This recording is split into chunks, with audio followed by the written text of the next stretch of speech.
This is my first video update coming to you from Athens, Greece on this Monday morning. Let's talk about some news.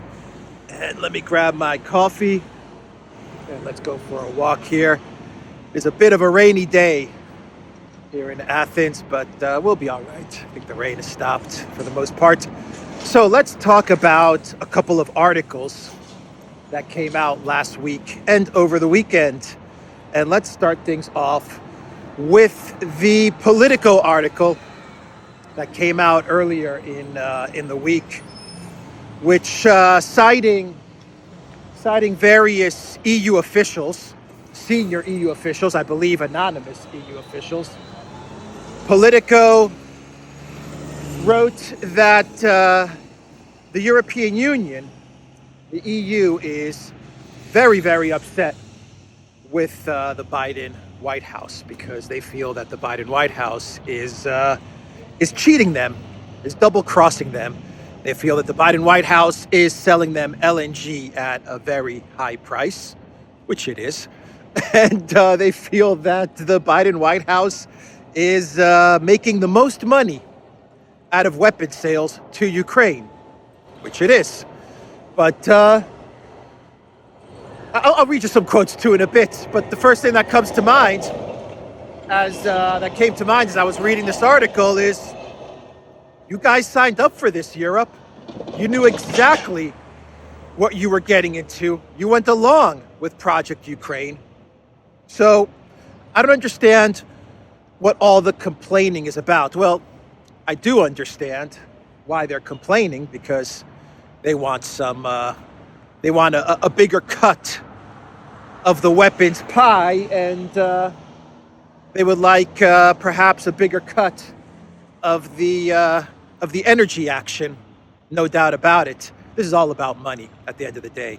They're just upset because the bulk of the money from Project Ukraine is going to the United States, as it should go to the United States, because they're the country that put together Project Ukraine way back in 2014 with the Maidan coup and everything that has led up to the special military operation. It was the United States that's, specifically, I think, the neocons and the State Department, it's this group that put this whole plan together. So they should reap the rewards of their work. I mean, you know, Europe. The only thing that Europe or the thing that Europe did, is that they were the willing participants in this endeavor. They went along with it, much to their detriment and to their demise and to their deindustrialization. But they went along with it, and for going along with it, they're going to get their cut, their commission, their 10, 20, 30%. But they shouldn't get the bulk of all the money, all the windfall that's coming from Project Ukraine. Not at all. So let me read you some. Let me put this down here real quick. Let me read you a quote here from this Politico article, just so you understand why the EU is complaining, according to Politico. So let's see here. Here's the key quote from this article. The fact is, if you look at it soberly, the country that is profiteering the most from this war is the US, because they are selling more gas at higher prices and selling more weapons, one senior official told Politico. And the title of this article, let me find it here, is from Politico, is Europe accuses the US of profiting from the war. I think that's the title. Let me just double check here. Yep, Europe accuses US of profiting from the war. EU officials attack Joe Biden over sky-high gas prices, weapon sales, and trade as Vladimir Putin's war threatens to destroy Western unity. So dramatic. They attack Joe Biden. They're attacking him. Poor Biden. They're attacking him. But really, this article, I think one of the angles of this article is to provide a bit of cover for the European Union as well, to make it seem like they're the victims in all of this. They had no idea that the LNG would be this high.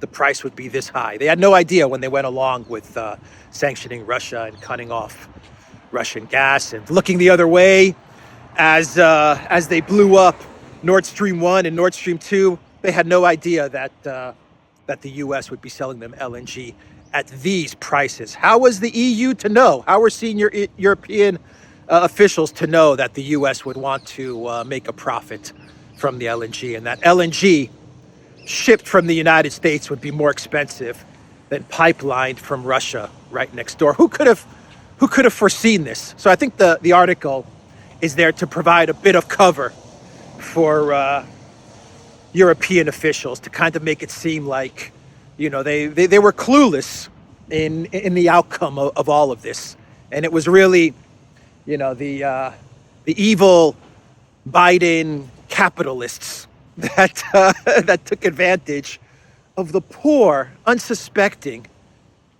European officials. So I think that's one kind of angle of this story, to kind of divert blame away from senior EU officials and kind of put a little bit of it on the Biden White House. But at the end of the day, this is just all about money. This is all about money. This is a bunch of mafia guys, criminals, mafia criminals sitting at the table, right? The Godfather is Biden. Biden's the Godfather, and maybe he's flanked to the right of him. Maybe is Newland. To the left of him, maybe is I don't know, Soros or Blinken, or I don't know. Maybe Blinken is Fredo. Blinken could be Fredo, but Biden is the Godfather, and they're sitting at this table, and you know he's the one that runs, you know, the entire city, and the EU member states, they have their own little territory, right? And the Godfather, they make deals between each other, and they decide what their territory is, what they're allowed to sell, what they're allowed to push, what they're not allowed to push, how far they're allowed to go in their crime business. But of course, all the big profits, they go to the Godfather. But every now and then, you know, in these types of movies, you always get these lower level Godfathers, these guys that have been made men, like in Goodfellas, when you become made. These made men in Europe, every once in a while, they start to get jealous, right? And they say, you know, why does Don Biden, the Godfather, why does he get the largest cut? I'm doing all the work. I've got my guys on the street. I'm pushing the narcotics, and I'm pushing the illegal substances or whatever. I'm doing the mafia stuff. I'm managing the nightclubs and all these things, right? Why does he get the most? Why does he get all the money when I'm the one that's doing all the work? You know, I find this unfair. This is not right. And so you get these lower level Godfathers complaining. That's what's going on here. They're just complaining. They're complaining at the fact that the main player in all of this is reaping all the rewards, or most of the rewards. But you got to be careful, because in these crime family movies, you know, stuff gets pretty crazy and people get whacked. So I don't know which EU member states are going to get whacked, but you know, things can get pretty rough when you get jealousy between the group. You know, kind of like what is it, like Reservoir Dogs from Tarantino or something like that, when the group is suspicious of everybody else because money. When money comes in the middle of everything, boy, things go bad. But yeah, that's the Politico article. It's pretty incredible that they actually peddle this stuff, that they want us to believe that they had no clue that the LNG would be 4 times the price or 5 times the price of Russian gas. They had no idea. You know, it's like akin to saying, what's that sound?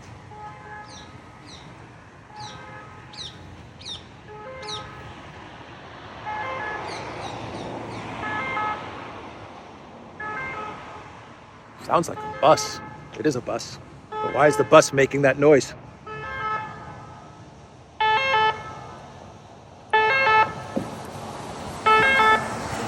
I know, it's an ambulance. Oh, okay, it's an ambulance. thought it was a bus. Anyway. So it's akin to saying something like this. Wait, one sec. Let me see if I can pull it out here. They had no clue that the LNG was going to be this expensive. I bought this bottle of water. All right? Visual aids. I bought this bottle of water. 50 cents. All right? I go right down the street to my kiosk, pay 50 cents, I get my bottle of water. Can you imagine if I woke up in the morning and I said, you know what, I'm cutting off the kiosk. I'm cutting them off, man. Why am I cutting them off? Because, I don't know, the main guy in my neighborhood, he told me to cut them off. The main guy in my neighborhood told me to cut them off. And he said, you know what? He says, look, I've got some guys that can get you the water. Cut these guys off. Don't buy from your local kiosk, and I've got some guys that'll help you out. And so I cut them off. Then I go to my guy over here that told me to cut them off, the water kiosk guy, and he tells me, all right, my guy, you can order from him.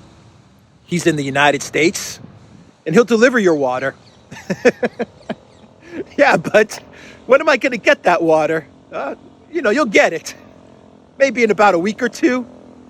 Yeah, but I just want one bottle of water. Yeah, no problem. He'll get you one bottle of water, or two or three, but he's going to ship it to you. And what's going to be the cost of each bottle? I don't know, maybe like $5 plus shipping. Hey, wait a minute. I just cut off my water kiosk guy. And now I have to go to your guy, and he's going to run me $5 plus shipping? Hey, man, it's the only game in town right now. That is what the European Union did. That was a terrible analogy there. Anyway. Oh, boy. But yeah, that's what the European Union did. So let's, and they had no idea this was going to happen. They want us to believe that. If you buy into that, then I've got a Greek tram right down there to sell you. If you buy into the narrative that senior EU officials had no clue that LNG was going to be more expensive than Russian pipeline gas, and now they're upset about it. Give me a break. Anyway, let's shift gears and talk about another article which came out from the New York Times, I believe. And the New York Times ran an article saying that many smaller member states of NATO have run out of weapons, or are running close to running out of weapons. It did mention that there are some NATO states, the bigger ones like Germany, the Netherlands, France, which still have weapons to send to Ukraine. But this article said that pretty much the war in Ukraine has emptied out the stockpiles of many smaller NATO member states. And I find this article very interesting. First off, I agree. I mean, I live in one of these smaller NATO member states, and I also live in another very, very small, not a NATO member state, but an EU member state. And I can tell you that that on the one hand, they don't have weapons to give to Ukraine, or they don't have enough weapons to give to Ukraine that will make an actual difference in the conflict. That they know that. I mean, they have military people, they have generals in Greece, and they have very good military people in Greece, and they know that whatever they send to Ukraine is really not going to make any difference, number one. And number two, they know that most of those weapons, if they were to send them to Ukraine, would go missing. They know that. Greeks, we understand the corruption that takes place, especially in a country like Ukraine. So that's the first thing. These smaller countries, and I'll speak about Greece. Yeah, we don't have the weapons to give that will make a difference in this conflict. But the other reason that I think these smaller NATO member states are saying that they don't have weapons to give anymore is because they, and this is a political reason, it's political, they don't want to announce more weapons shipments to Ukraine because they're afraid of the damage it's going to do to their domestic standing in the country. They're afraid of protests. They're afraid of being voted out of power. They know that their people, their constituents, their voters, their citizens, they don't want weapons sent to Ukraine. Greece did it in the beginning. They sent something like 4 or 5 planes worth of weapons to Ukraine. And the Greek public was furious. I mean, they were furious that the Mitsotakis government sent 4 full planes of weapons to Ukraine, because the Greeks said, first of all, why are we involving ourselves in such a way in this conflict? Send planes full of humanitarian aid, send planes full of medicine, full of food, but don't send weapons. That's the first thing the Greeks said. And the second thing that the Greeks said is these weapons aren't going to make any difference. So why are you sending these weapons to Ukraine? They're just going to get lost or destroyed. Why are you emptying out our stockpiles to send to a conflict that we're not a party to, that we don't want to be involved in, and you're sending weapons to a place where those weapons are just going to be destroyed or stolen or put out on the black market? So the Greeks were absolutely furious. And so I think a lot of these smaller EU member states, they understand this, and they're just kind of saying, yeah, you know, we have no more weapons in our inventory, so we can't send any. They may have some weapons. I think they do. I think Greece does have weapons. If it wanted to, it could send it to Ukraine. But they understand that what's the use? It doesn't make any sense. It doesn't make any sense at all. The weapons are going to go missing. They're going to get stolen. They're going to hit the black market. They're going to get destroyed. They're not going to make a difference in the war.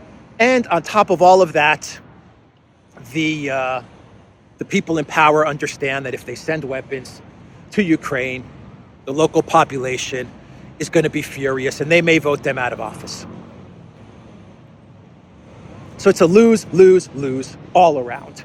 So since we're on the topic of weapons, let's talk about the mystery of Russian weapons, because that mystery has been solved. Where is Russia getting all of their missiles?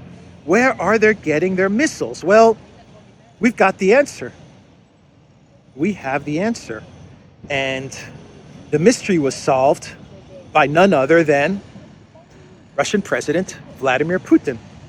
Yeah, Russian President Vladimir Putin solved the mystery missile saga. The mystery missile saga. The mystery missile mystery. Maybe you could call it that. But maybe we should call in Sherlock Holmes. But actually, I hear now that they're developing a TV series where Sherlock Holmes is going to be transgender, I think, something like that. So I thought that was an interesting bit of news that I read the other day. Anyway, I went off a little bit on a tangent there. The mystery has been solved by Russian President Vladimir Putin as to where Russia is getting all these missiles. And Vladimir Putin, he announced during a speech at this big Russian conglomerate, Rostec. This is a really big Russian defense military conglomerate, and they were celebrating their 15th anniversary. And Vladimir Putin was speaking at this anniversary, at this event, and he said in a speech, and I quote, "Plants in Moscow and St. Petersburg, as well as in the Ural, Siberian, and Far Eastern regions of our country, are operating at their full capacity on multiple shifts. In fact, they will give, and they are already giving, a unique boost to the development of high-tech industries." Mystery solved. Where is Russia getting all of their missiles? Where are they getting all of their weapons? Well, if the collective West would report on Putin's speeches and follow the statements of Russian President Vladimir Putin, that mystery is solved, because Russia is making those weapons and those missiles, as per Putin's statement, at Rostec, the big conglomerate defense company. Mystery solved. So we don't need any more articles from the New York Times or any more statements from the Pentagon or the State Department saying Russia's using old S-300s or they're getting missiles from North Korea or Iran or whatever. They're making them. The Russian president told you that they're making him while he was speaking at the manufacturing plant, at the company that is making them. So the mystery is solved, because over the weekend you had an article from The Guardian, and I'm going to read you a tweet referencing this article. It's a tweet from Jim Roberts referencing an article from The Guardian, which says Russia is reportedly firing aging cruise missiles stripped of their nuclear warheads at Ukrainian targets because Vladimir Putin's arsenal is so depleted. TheGuardian.com says Russia firing aging cruise missiles because stocks are depleted, MOD suggests. The UK Ministry of Defense. Now, once again, the narrative that Russia has no more missiles, they're running out of missiles, so they're firing aging cruise missiles and they're having to resort to these things. Now, there is a very simple, logical explanation for the fact that these types of missiles, this type of debris was found in Ukraine. And the reason is that these missiles that have been found to be aging cruise missiles are being used as decoys. I'm not going to get into the details as to how the Russians are doing this, the military details, but I will reference you to Brian Berletic at the New Atlas. I will put a link to his video that he put up yesterday evening, my time, where he explains exactly how these missiles are being used as decoys so that the Russian military can then understand the positions of Ukraine anti-aircraft systems and radars and all of these things. So these are just decoys. And actually, Brian even brings up a case where the U.S. did the same exact thing, where the U.S. was using older missiles. Instead of throwing the missiles away, they were using older missiles as decoys so that they could spot, and I think this was during Iraq, so that they could find out where the Iraqi military had their radar systems and their anti-aircraft systems and stuff like that, their anti-missile, their missile defense systems and stuff like that. So this is actually a practice that the U.S. has used, and rightly so. Russia is using the same practice. So once again, you have, and I'll put a link to Brian's video. He explains it in much more detail and much better than I could explain it. But the basic point to this Guardian article is that it's misinformation. Its goal is to misinform, and its goal is to continue to push the narrative that Russia is running out of weapons. People at The Guardian, editor-in-chief at The Guardian, I'm here to tell you, look at Vladimir Putin, read Vladimir Putin's speech at Rostec. He'll tell you straight up that Russia is making these weapons. They're manufacturing these missiles. They're running multiple shifts, day and night, to crank out these missiles. As Medvedev said in a statement a couple of months ago, they're cranking out these missiles like pancakes. As a matter of fact, Medvedev is touring he's touring missile factories, and he's putting out videos on Telegram. I mean, he's telling everybody, here we are, making the missiles. How much more evidence do you need than Medvedev going to a missile factory and showing everybody the missiles that the Russians are making? I mean, I think that's pretty conclusive evidence. So, Clown World time. There's another New York Times article that came out yesterday. I haven't had a chance to really dig into it, but it was about Bakhmut. And I think it was the New York Times, either the New York Times or the Washington Post. And it was talking about how Bakhmut is, the fighting going on in Bakhmut is just terrible. It's absolutely terrible. And the collective West, we've been reporting on Bakhmut for a while now. And the collective West is just now starting to report on the fighting in Bakhmut. And they're painting a picture of just terrible losses. Terrible losses on the Ukraine side. Of course, they also say that there's terrible losses on the Russian side. But the reason the collective West is now starting to talk about Bakhmut is because the collective West, what they've come to understand is the inevitability of the fall of Bakhmut to the Russians, and specifically to the Wagner group, Prigozhin and the Wagner group. And this has been their war within a war. This has been like their own private war in a way. You know, this has been the war within a war in Bakhmut, and they've been the ones that have been fighting this war in Bakhmut for a while now. So let's do a clown world and wrap up this video. And